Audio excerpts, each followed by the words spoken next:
The radio crackled with static at exactly 3:22 a.m. as Captain Maria Vasquez adjusted her headset in the cockpit of her A-10 Thunderbolt.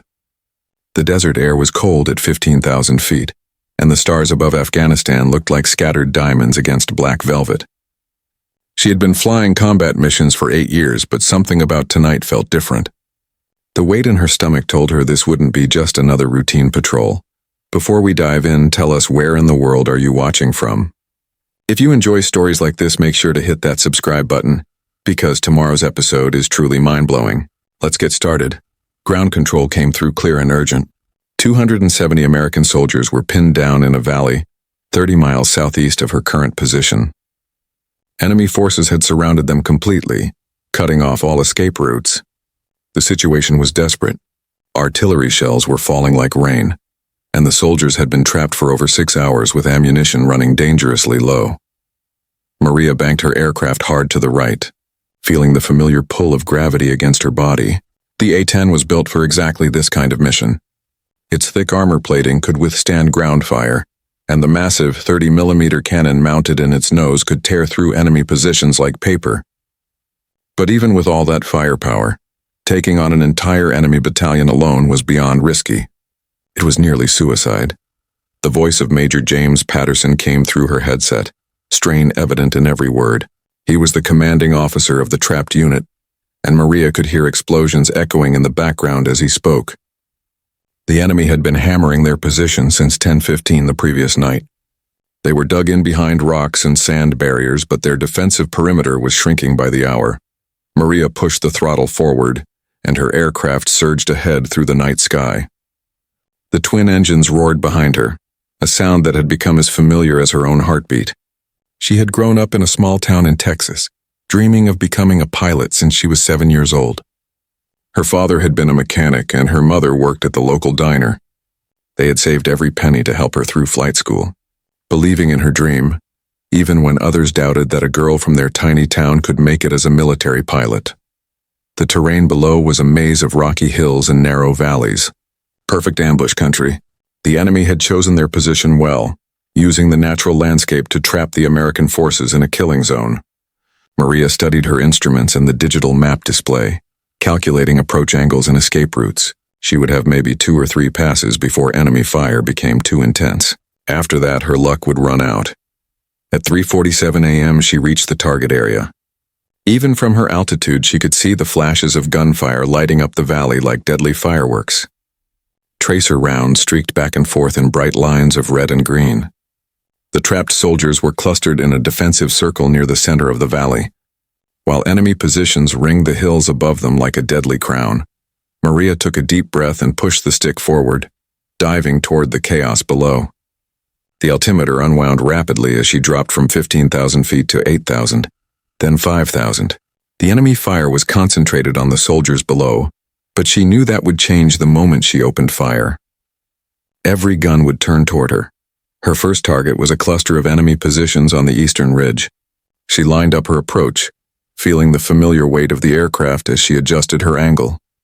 The 30mm cannon came alive with a sound like thunder, sending depleted uranium rounds streaming toward the hillside. The impacts were devastating, sending up clouds of dust and debris. 3 enemy positions vanished in explosions of rock and smoke, but the response was immediate and fierce. Anti-aircraft fire erupted from positions she hadn't even seen, filling the sky with deadly metal.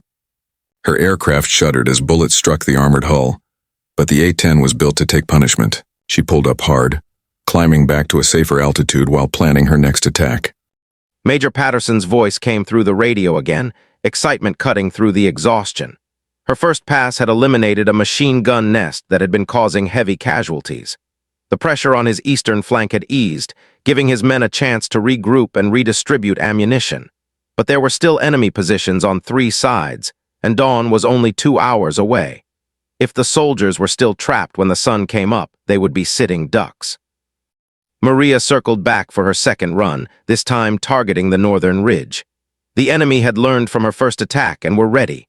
Streams of tracer fire reached up toward her like deadly fingers, some passing so close she could see them through her canopy.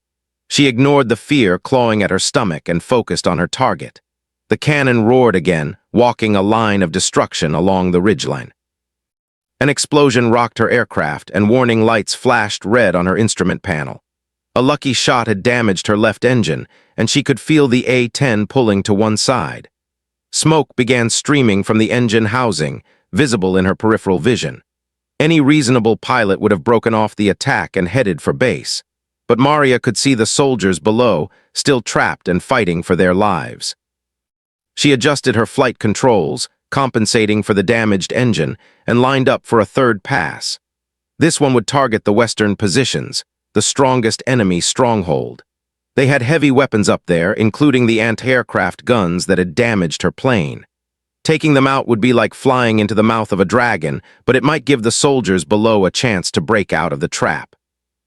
At 4:15 a.m., she began her final dive. The western ridge erupted with gunfire as every enemy weapon trained on her aircraft. The sky filled with deadly metal, and she felt multiple impacts against her hull. More warning lights flashed, and she could smell smoke in the cockpit. But she held her course, lining up on the largest concentration of enemy positions. The 30mm cannon spoke one last time, sending a stream of destruction into the heart of the enemy stronghold. Ammunition exploded in secondary blasts, and she saw men scattering like ants from the burning positions. But her aircraft was dying around her. The right engine was making horrible grinding noises, and the controls were becoming sluggish. She pulled up from the attack run, but the A-10 was losing altitude fast. The landing gear warning light was flashing, indicating damage to the hydraulic system. She was too far from base to make it back, and there was nowhere suitable for an emergency landing in the rough terrain below. But her sacrifice had worked. The radio chatter from the ground told the story.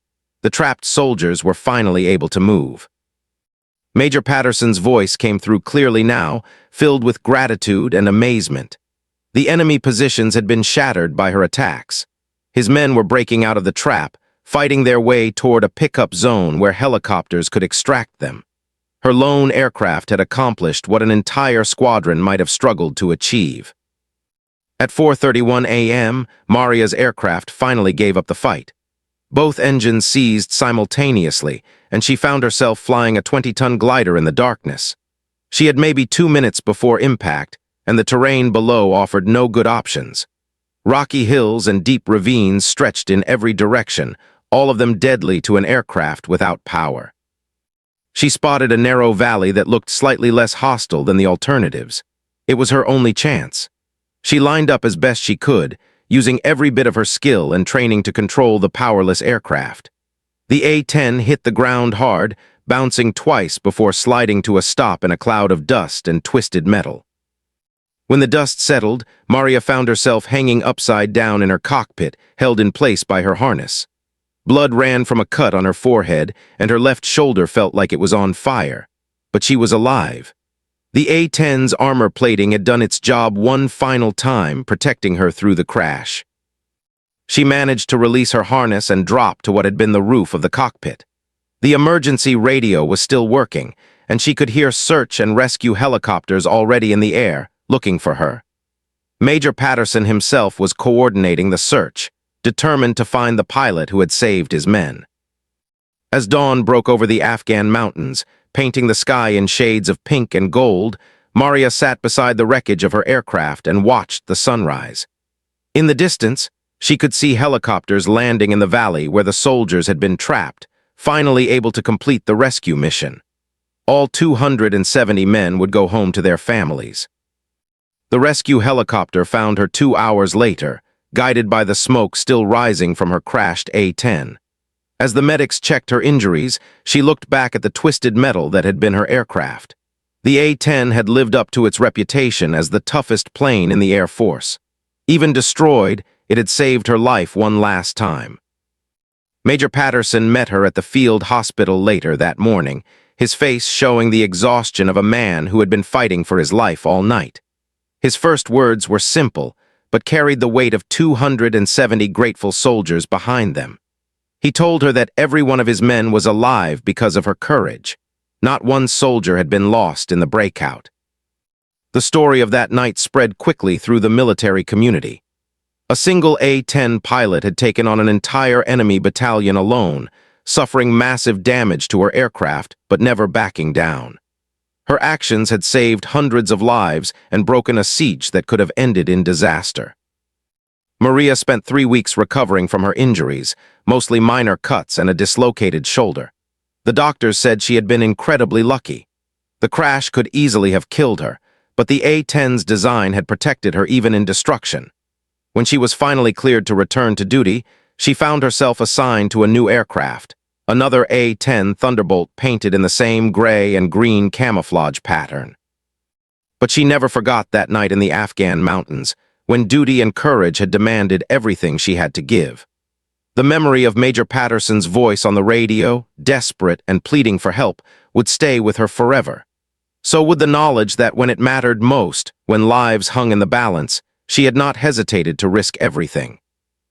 The official report listed her actions as extraordinary heroism in the face of overwhelming enemy fire. The medal ceremony was held 6 months later, with her parents flying in from Texas to watch their daughter receive the Distinguished Flying Cross. Her father, the small-town mechanic, stood with tears in his eyes as the citation was read aloud, describing how his daughter had single-handedly saved 270 American soldiers. Years later, when Maria had risen to the rank of colonel and was training new pilots, she would tell them about that night. Not the parts that made her sound like a hero, but the fear she had felt, the doubt that had crept in during those terrifying minutes when her aircraft was dying around her. She wanted them to understand that courage wasn't the absence of fear. It was doing what needed to be done despite being afraid. The A-10 Thunderbolt had been built for exactly this kind of mission, designed to support troops on the ground no matter the cost. But it took human courage to fly it into impossible situations, to press an attack when every instinct screamed to run. That night over Afghanistan, both machine and pilot had proven themselves worthy of the trust placed in them by the soldiers fighting below. The war would continue for many more years, with countless other battles fought in valleys and mountains across the country. But for 270 American soldiers, the war had almost ended in a rocky valley at 4:31 a.m. on a cold night in October. They had been saved by the courage of one pilot who refused to back down, even when facing impossible odds. The story became legend in military aviation circles, told and retold in ready rooms and briefing halls around the world. It served as a reminder of what the A-10 Thunderbolt was capable of in the right hands, and what extraordinary people could accomplish when lives depended on their actions. Captain Maria Vasquez had become more than just another pilot that night. She had become a symbol of the courage and dedication that defined the best of military aviation.